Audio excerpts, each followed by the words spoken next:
FBI Director Christopher Wray denied the organization's involvement in telling social media companies to censor or police any information on their sites.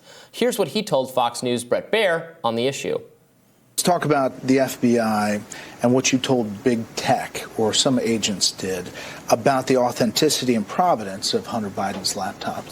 What about that from an FBI perspective? The FBI is not in the business of functioning as the truth police. Understood. So we don't tell social media companies to censor anything. Well, or remove the Twitter account files information. suggest something different. I mean, there was an FBI request numerous times.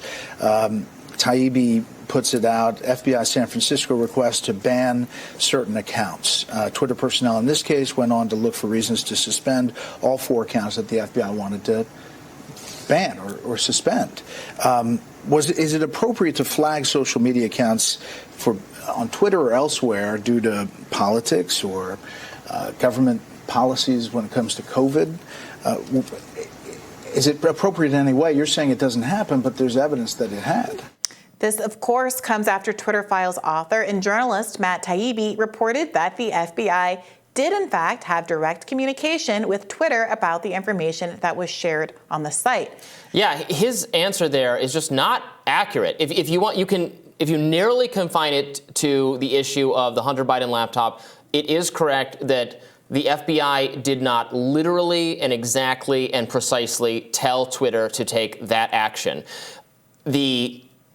All of their messaging to Twitter before that and their warning of social media companies in general about so-called Russian disinformation is partly responsible for Twitter having taken that course. But it's true that in that one case, you can largely attribute the bad actions taken to actions by actual people at Twitter who made a mistake and then doubled down on that mistake. Now, one of the people doubling down on that mistake was Jim Baker, who used to work for the FBI. So, yeah. Okay. But you cannot say, it is just not true, it is in fact a lie, that the FBI did not play the role of truth police on social media, that they didn't tell social media what to say. That is not true. We have evidence. Matt Taibbi has tons of evidence of it. And Bret Baier had it. He did a great job in the interview. He said, here's the receipts. Look, the irony is that he asked a fairly narrow question about the Hunter Biden laptop, which, could have been answered kind of truthfully. Yeah. As you said, no. But then the answer was, well, no, the FBI never tries to influence Twitter. It's not true. And we all have the receipts all over the place. And the point that you make is a really important one, that some of the Twitter Files reporting was about how the FBI had signaled in advance that there was this Russian disinformation, knowing everyone was on edge from 2016, that they didn't want to make the same kind of mistakes. And they basically made the ground fertile for independent decision-making within the company when the time came to err toward caution and err toward not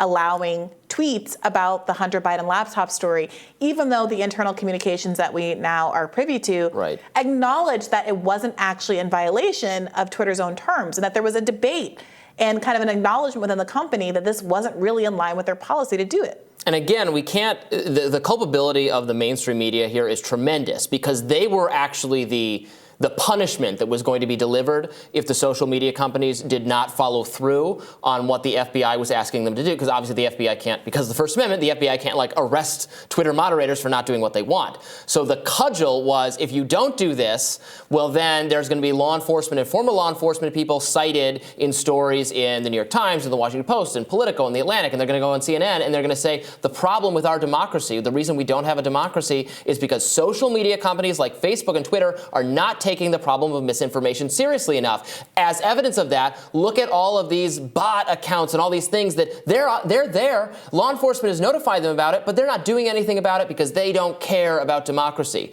And those companies were terrified of it because that's true. Everything I'm saying there, those stories appeared over and over and over again. It's true. And I'm old enough to remember when Facebook was considered to be a good guy for liberals, where everyone wanted to work for Facebook. Mm-hmm. That was the job you wanted out of college as a young upstart, coming from a good school.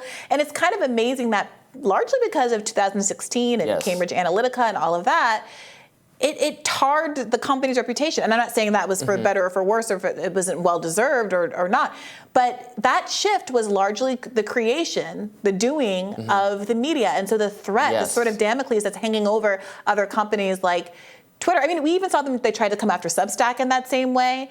We saw an immediate characterization of Parler. We saw what happened with the Apple Store shutting down various sites that were alleged to be or I think accurately being used in 1/6 and other kinds of events. But the question is whether or not that ability to basically shut down your entire enterprise or stigmatize your social media account is a sufficient cudgel to influence behavior, and I think we obviously know that that's true. And it's based on a mostly incorrect idea that Russia was uniquely and powerfully able to hack these networks to deliver false information, and that is largely why Trump won the election. That's the idea. It's not true. It's substantially not true. It's not well supported. A lot of the evidence marshaled to support it, like Cambridge Analytica and other things, fall apart, collapse under scrutiny. By the way, arguing that there are all of these Russian bot accounts, when it's the Pentagon that we learned from Li Fang's section of the Twitter files that has so many of these bot accounts that's typing in Arabic saying, "Oh, we love when Americans do imperialism in my country." I mean, it's a lot. It's a very bold choice on behalf of. I would have loved to hear Ray acknowledge what the FBI did. Say yes, there was a lot of it's clear. You can't deny it. They have the receipts. They have the screenshots. Yes, it was wrong, and we're making reforms. Yes, we're not going to do that anymore. We see how that was placing our thumbs on the scale of legitimate political discourse, and going forward, we are not going to do that. Well, it'll be interesting to see if any of that comes out during the Republican House-led investigations into the FBI and deep state bias. If they're not going to commit to not do that, then there needs to be legislation to make them not do that. There needs to be some reining in of these executives. This should be the next time there's a confirmation hearing for whoever goes on to replace him. That should all come up. I mean, I don't want to wait that long for these reforms to happen. Yeah. But it's pretty wild to hear him say that. I agree. Great reporting by Brett Baer there. Yes, absolutely. Well, that wraps it up for us this week. Tomorrow, you can catch all of the highlights that you may have missed. You won't want to tune those out.